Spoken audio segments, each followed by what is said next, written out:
Alright, y'all see what we got going on here today. So today's video is dealing with Yo Gotti's sister and how she feel about her brother Big Jook getting sent up. And also how Mama Mims feel like it's her fault that Big Jook got deleted. And the reason why she feel that way because she was the one who informed Big Jook to attend his uncle's repast on behalf of the family because she wanted him to pay his respects. See, at first Big Jook, he wasn't gonna go because he already got word from one of his guys who really in the streets that somebody wanted him out the way. But because Big Jook felt like he was untouchable, plus this was the uncle who put Big Jook on, and his mom's also informing him that it'd be a good idea to attend the repast. So Big Jook, he went, and folks know that Big Jook, he rode in that bulletproof truck the whole time he was in Memphis. Even when Big Jook went to the repast, that's the whip that he pulled up in with his family. That only means that his ops was watching him the whole time. And he had no clue. We talking about guys camped out in a parking lot waiting until Big Jook walked out. And once Big Jook walked out, shells came flying his way, tagging Big Jook plus the security guard. And the thing is, they didn't even care that it was one of his family members' repast. They was on some get back activity, and Big Jook, he was basically caught slipping. Even his sister acknowledged that. She said if Big Jook would have stayed in the ATL, promoting his artists as always, that he'll still be here. Yeah, I understand that, but we all know that the streets talk. And because of the relationship that Big Jook had with his uncle, they knew that Big Jook was going to his uncle's repast. So knowing that, you ain't gonna get away with taking out somebody like Paper Route Frank. We talking about somebody that actually came back, looked out for his family, and put his folks from Castell. That's why it was even word that Yo Gotti's sister had people sending her threats based off what her brothers allegedly did to Paper Route Frank. I mean, we all know that young Dolph, he really meant a lot to Memphis. That's why the time in Memphis stopped for a minute once people got the news that young Dolph got sent up. And even though he was from South Memphis, but it seemed like every side had a lot of love for young Dolph because how real and authentic young Dolph was. And Yo Gotti's sister, she knew that. Matter of fact, she used to be cool with young Dolph. But of course, this was way before her brother Yo Gotti and Big Jook started beefing with young Dolph over Dolph not wanting to sign to their label. Understand, her issue came from Dolph when Dolph rapped about smashing her brother Yo Gotti BM, plus calling her brother Big Jook Yo Gotti Big Sister. And that right there really made Yo Gotti's sister feel like F this dude. If this what he gonna say, he gonna goddamn mean talk down on my brothers and mention how he piped down Yo Gotti BM at the same time. He must be out of his mind. And this is what Yo Gotti's sister was thinking. But see, she knew that young Dolph, he was different. He got at both her brothers, Yo Gotti and Big Jook, knowing the connections they built over the years in Memphis. Which goes into what I always say, and that's they had the proper people paid in position in order to set up the play to take out Paper Route Frank. I'm talking about in broad day. Just bogus, man. With that, before we continue, let's pay our respects and say rest in peace to young Dolph, condolences to his family, and much love to all my folks in Dolph land. Same thing goes for Yo Gotti brother Big Jook. Rest in peace to Anthony Mims, aka Big Jook, and condolences to his family. Even saying rest in peace to both of those guys, it kind of feels strange, because we all know the reason why young Dolph and Big Jook was sent up. Basically behind some PRE and CMG beef that could have been avoided. What some folks don't realize is that Yo Gotti and Big Jook's sister Robin assists with managing the family business out in Memphis, and she has seen everything play out over the years. She was there at the restaurant and witnessed the business meeting years ago with Pam and Maurice and Yo Gotti and Big Jook. And when folks seen that, that's when they knew them people at the cookie shop received a bag from Yo Gotti brother Big Jook in order to assist in taking out Paper Route Frank. Also, Robin, Yo Gotti's sister, was there at the Prive restaurant when some goons sent shells through the facility over some money they say Big Jook owed them.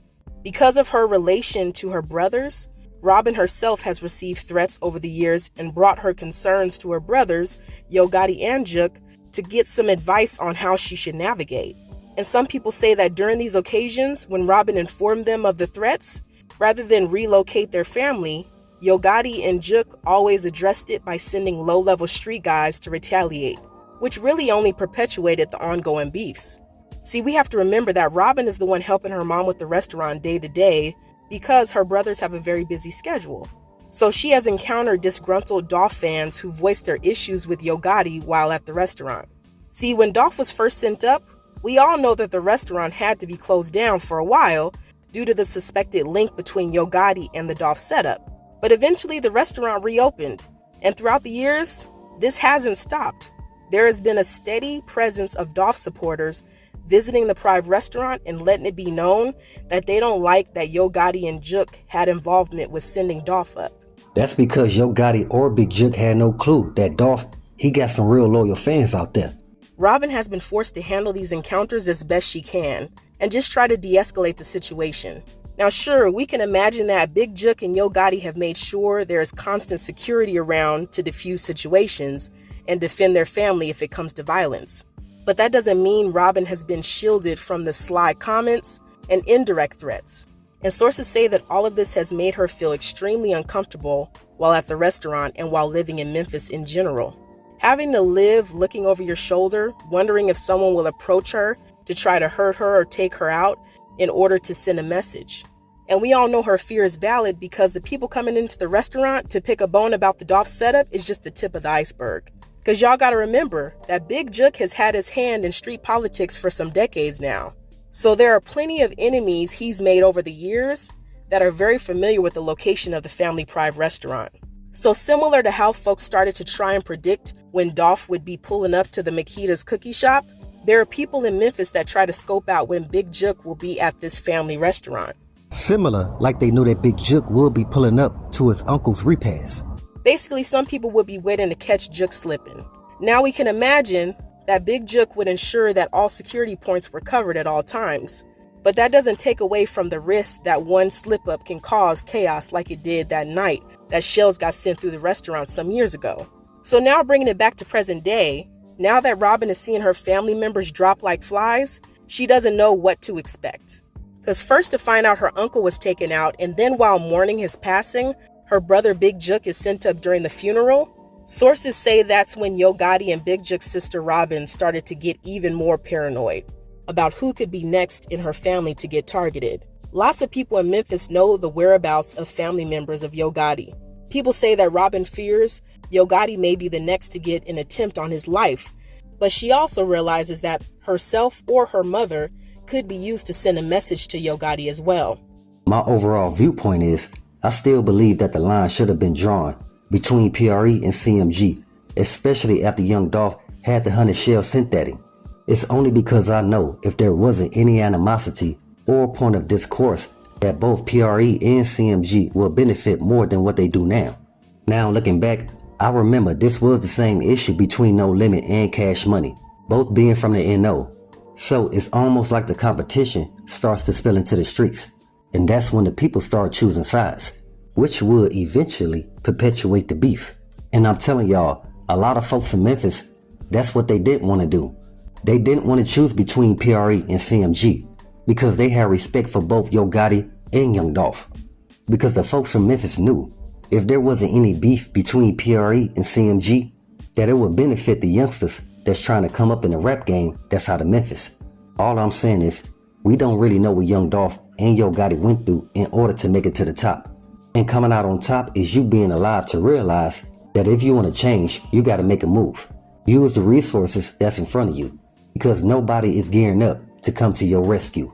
So with that, always be aware and always stay prepared. But hey, we got more in store. As always, y'all know what it is. Y'all know what it's worth. Let's get this merch. Subscribe to the PDH Network.